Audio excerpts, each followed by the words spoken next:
जी अस्सलाम वालेकुम व्यूअर्स, मैं कैसर जाफरी, मास्टर ऑफ कैलीग्राफी। आज का जो लेक्चर है बड़ा इंपॉर्टेंट है क्योंकि हम लेक्चर वाइज कर रहे हैं। आज हमारा 10वां लेक्चर है। 10वें लेक्चर में हमने डिस्कस करना है छोटी ये, जैसे मीम गड़बड़ करता है, सीन में प्रॉब्लम्स आता है, स्वाद में प्रॉब्लम्स आता है, तो छोटी में भी प्रॉब्लम्स आता है। छोटी को बनाना है तो बड़ा आसान तरीका। सबसे पहले तो मैं आपको ये बता चलूं कि जो रूटीन में बनाया जाता है, टीचर या स्टूडेंट्स आमतौर पर जो पहचान कराने के लिए बताते हैं, मैं टीचर से ये बात करता होता हूं हमेशा, और टीचर तो बहुत अच्छा काम करेंगे, वो ऐसे कर देते हैं। ये ऊपर वाला हिस्सा छोटा होता है और नीचे वाला। तो अब आपको आसान तरीका बताता हूं। देखिए ये ब्रैकेट्स है, नंबर 1, नंबर 2 ब्रैकेट उठाएं नंबर 1 के नीचे। जितना नंबर 1 ब्रैकेट साइज रखता हो उतना उसको बनाते हुए जहां से शुरू किया था वहां पे इख्तिताम करें तो ये आपका छोटी ए बन जाएगा। देख सकते हैं कितना आसान है ये पेन के साथ बनाना। छोटी ए बनाने की 2 ब्रैकेट्स एक्सरसाइज करते हैं और आज से ये नहीं करना। और अगर आप लाइन से लिख रहे हैं तो आपको ये पता होना चाहिए कि छोटी ए का जो स्टार्ट है वो ऐसे होना चाहिए, ताकि आधा नहीं थोड़ा सा नीचे। आधा नीचे भी एक लॉजिकल है, इंशाल्लाह इसमें भी बहुत ज्यादा लेक्चर है, हम शेयर करेंगे। अब हमने बनाना है इसको मार्कर के साथ। मार्कर से बनाना बहुत आसान है। मार्कर से जो आप दाल शेप बनाते हैं, उल्टा आपने दाल शेप बनाना है ऐसे।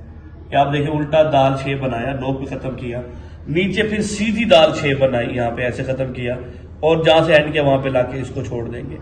वैसे जब आप इतना ही कर लेते हैं फिर उसके बाद आप खुद ब खुद इसको इस कैटेगरीज में छोटी को ले आएंगे। ये हमारे पास छोटी है। छोटी को बनाना है, दोबारा देख लें आप, एक उल्टा दाल शेप बनानी है, सीधे दाल की शेप बनानी है, इसको लेकर आना है। हमारे पास क्या बनेगा? छोटी है। छोटी है आज से हमारा रॉन्ग नहीं होगा। हम ये और क्लॉकवाइज के साथ बनाते हैं। बुक के अंदर ये सारी 1, 2, 3 स्टेप मौजूद है। आप इसको जोड़ेंगे, छोटी बन जाएगा। पेन के साथ ये है, मार्कर के साथ मैंने बनाना सिखाया आपको। अब हम इसकी आधी शकाल की तरफ जाते हैं। वैसे तो इसकी आधी शकाल की तादाद 5 है, लेकिन मैं आपको ऐसी शेप बताऊं जिसको अगर आप कर ले 2-3 तो आपका प्रैक्टिस सही हो जाएगा। पहली शक्ल है बच्चों ये है, उसके ये हमेशा शुरू में आती है, जैसे यहां लिखना है वहां पे शुरू में आती है। दूसरी शक्ल इसके साथ है जस्ट ये इस तरह की, ये दरमियान में आती है। अगर आप देखें तो हमने बे की 7 शक्लें सीखी तो उसमें भी इसको डिस्कस किया, ये दरमियान में आती है। और एक शक्ल है हमारे पास ये वाली, ये भी दरमियान के साथ आती है। और अगर देखा जाए तो एक शक्ल ये भी है, ये सारी हम इसको ये के साथ कंसिडर करते हैं। तो आए बच्चों, ये शुरू में आती है, अल्फाजों के लफ्जों के शुरू में बनाते हैं हम इन दोनों शक्लों को। 1, 2 को शुरू में बनाते हैं। कहां पे बनाते हैं हम लोग? इसको शुरू में बनाते हैं। ये दरमियान। अभी क्या सर ये कहां पे आती है? जैसा कि देखिए अगर हम लिखा तालीम, तो मैं मार्कर के साथ भी आपको शेयर करता चलूं।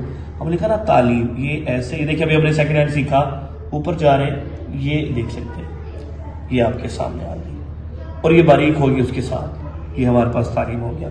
और ये शक्ल भी दरमियान में आती है, बहुत सारे अल्फाजों में आता है। तो अगर आप चाहते हैं कि आपकी राइटिंग ठीक हो, लाइक इस तरह से छोटी का ये और ये वाली शेप सीखें, 1, 2, 3, 4 आदि शकाल सीखें आप। इसका इस्तेमाल इंशाल्लाह हमने स्पेसिफिक एक वीडियो बनानी है जिसमें इनको इस्तेमाल सिखाएंगे, क्योंकि अभी फर्स्ट है, इनिशियल है, बुक के अंदर हमने लेकर चल रहे हैं। फिर इनका आपको तरतीब दी जाएगी कि ये कहां कहां जैसे शुरू में आता है और किन वर्ड्स की पहचान है के साथ आता है। तो इंशाल्लाह हम बहुत जल्द आपको अगले लेक्चर में हम शेयर करेंगे, ताकि हमारा बच्चा सीखे भी अपने छोटी बनाना है और बैड छोटी वीडियो को खत्म करना है और बुक के अकॉर्डिंग कैप्शन के साथ टीचर और स्टूडेंट ने लिखना सीखना शुरू करना है। जी आपका विषय कैसा चल